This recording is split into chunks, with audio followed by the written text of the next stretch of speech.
Hey everyone, Jenny Ponzuric here, and I am back with Dr. Amy Merenda. And today we are going to talk about difficult questions. So I know, Amy, you've been to a couple of these lives with me. Do you want to share how long you've been a school psychologist? Yes, this is my sixth year as a school psychologist. Incredible, incredible. And you're up in Northern California. I'm down here in Southern California. And for those of you who don't know me, I've been in the school psychology world for over 20 years, and I am the founder of the Prepared School Psych community. And Dr. Merenda is our lead content specialist. She loves sharing content inside our community. You have done topics ranging from neurodiversity, executive functioning. What other fun topics? I know you've talked recently about 504s. Yep, and tech tips. I love talking about how to use technology and AI as a school psychologist. That's another big area. Previously, I've also done some fun things with consultation. We've got some fun stuff in there too. So, Yeah. a whole smattering of topics. Wonderful, wonderful. Well, Amy, how often do you think in your 6 years, like what Mhm. percentage do you think are meetings that go like really nicely and very well? And what percentage do you think are meetings where someone says something that kind of catches us off guard? It's like a difficult question. We're not quite sure how to answer, or someone's being rude in a meeting or stirring up a lot of it. Like how would Yeah, you kind yeah. of, That's a good question. And totally estimating, of right? course. And I do think it's changed over time. I want to preface that too. Like as you get more comfortable with your team and also just with the content and knowledge of being a school psychologist, I think less questions throw you off. So just thinking about maybe like my last year of working, I would say maybe 20% of meetings, you get a curveball kind of question, or someone is frustrated, or maybe you're feeling frustrated. Someone at the team, the emotions are pretty high. Um, I have to say, too, it always tends to be the meetings where I don't think anything will go wrong, where something comes up like this. And then the ones I'm feeling like nervous about, like, oh, the parent is an attorney, or, there's just something going on that you're nervous about. Those usually tend to go okay. But I would say maybe about 20% at this point. And that doesn't mean, people are yelling or screaming or anything like that, but just kind of the raised emotions or some kind of confusion. Yeah. Well, and we've all been in some of those meetings, right? Whether Yeah. it's as high of a percentage, maybe your percentage is even higher, maybe yours is much lower. And I know for myself, sometimes we find ourselves, we're like looking around the table or the Zoom room, like trying to figure out like who's going to come in and solve this problem, right? And then sometimes I feel like everyone's staring at me, like you're going to solve this problem, right? And I'm like, oh, we haven't talked about this ahead of time at all with certain teams. And I know, you've worked on a couple of different kind of teams. A Yeah. lot of my work now, because I'm not employed by a school district, but I do help with some overflow assessments. And so I walk into like lots of different teams, and it's one of those things about like, oh, we never talk through this, right? It's one thing when you've been with a team for a couple of years, you kind of get to know who's going to step in and all those different pieces, but sometimes we're like, uh-oh, they think I'm doing it and I think someone else is going to be doing it. So we wanted to share with everyone a couple of tips. I know for some of you, we're right here at the end of the school year. For some of you, still got a couple more meetings to go. So if any of those tips are helpful for these last couple of meetings, we wanted to share some things with you about what to do at this point in the year in regards to these kind of situations. Definitely. I think the first thing that folks can do is really just think about their year. So, like Jenny mentioned, whether you're done and you can look back and say, look at all those meetings I went to this year, or you have a few left to go, maybe more than a few, I hope not, but it's important to take some time and some moments to yourself and think about maybe some of the best meetings of the year and what worked about those meetings, what helped make those successful. And then maybe think about those meetings that you never wanted to think about again. But think about maybe what happened in those that didn't go so well. And how can I improve some of those things?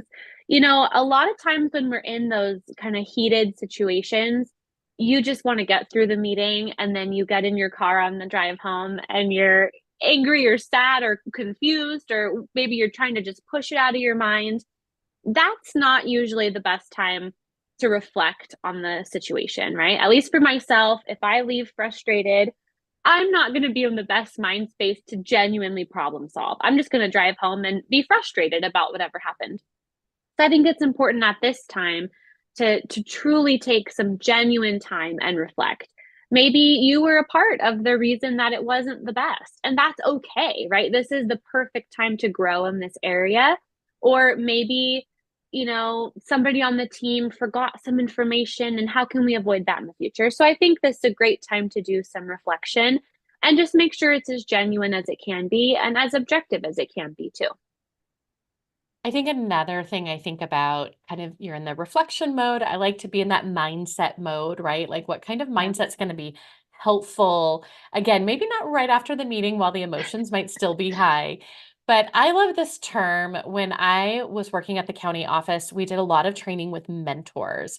And one of the terms that really stuck with me was the term positive presupposition, which is the idea that everyone we're working with, there's this supposition that we're all doing the best we can with what we know, right? Mhm. And that no one woke up that morning trying to figure out how could I ruin Jenny's meeting today, right? Or how can I get Amy off her game, right? That when people forget things, that wasn't an intentional type of thing, right? We're all just doing the best we can with what we know at that time. And then I love, but when we know more, we do more, right? When we know better, we do better. I love those kind of pieces then. Um, so that we're not holding on to that frustration. That happened 3 years ago with that one meeting and you said that you right? Like that's not a helpful kind of team building No. kind of exercise. And so to have that mindset of, all right, I wish other people, don't they know better? That's one of the things I hear sometimes, like, well, don't they know? And then I just think, let's just go with they don't, right? Because one of them is frustrating, right? Don't they, aren't they all supposed to know this? And the other one, when I go, but let's just pretend they don't know that they were supposed to do this, or then I go into a mode of, well, how can we prevent that from happening again? Right. So it's going to help me shift my mindset a little bit, which is going to help me go into that problem solving mode a little bit more. Definitely. That's a great point, Jenny. And during summer boot camp in July, Jenny and I are going to be talking all about this topic. And we have a session that we are calling Turning Up the Heat: How to Answer Difficult Questions in an IEP. I was just telling Jenny how much I love this title. I think it's the best. And of course, this is going to be a part of the IEP report card that I know Jenny has talked about before during the IEP. So this is one of those topics where we're going to talk to all of our summer boot camp participants about really how do you respond when the emotions are high, when you get a question that you don't know what to do with, when people across the table from you are angry or sad or confused, and you're not quite sure how to navigate that. And so Jenny and I are going to talk all about some practical tips that you can take with you into the school year this fall, the next time you're in a heated situation in an IEP. Well, speaking of our different sessions, we had a question about how long all of our sessions are going to be. So, as we've mentioned, we're going to do 4 Q&A sessions, and they're going to run about an hour each. And during these questions, you can bring questions about summer boot camp, like how anything works that we didn't answer. But also, of course, questions about being a school psychologist, what to expect when you first go on back.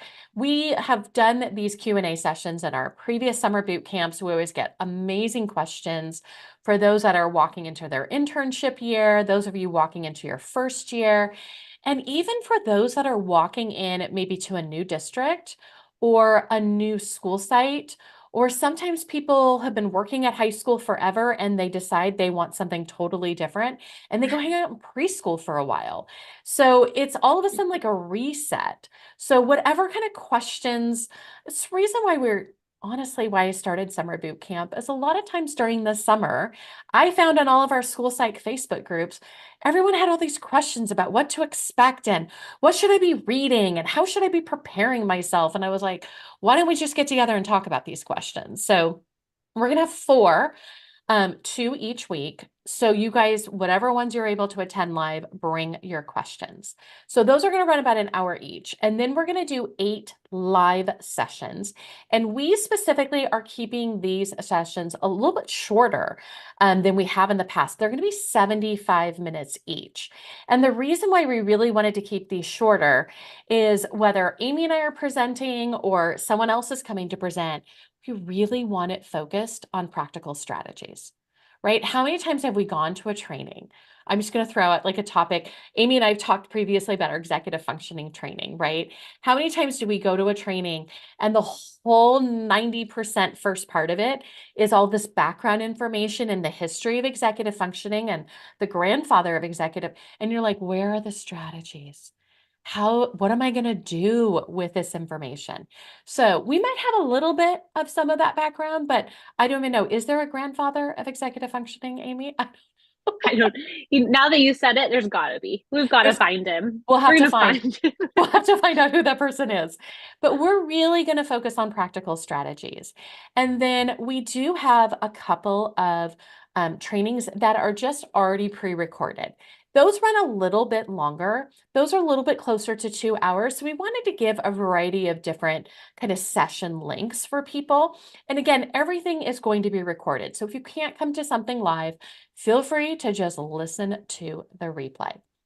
Now, if you haven't registered yet and you are really interested in joining us this July, July 8th through the 19th, head over to my website, jennyponzuric.com, click on the link right there on the front page and register today, get signed up. And as always, if you have any questions that are answered on that page, go ahead and send us a DM.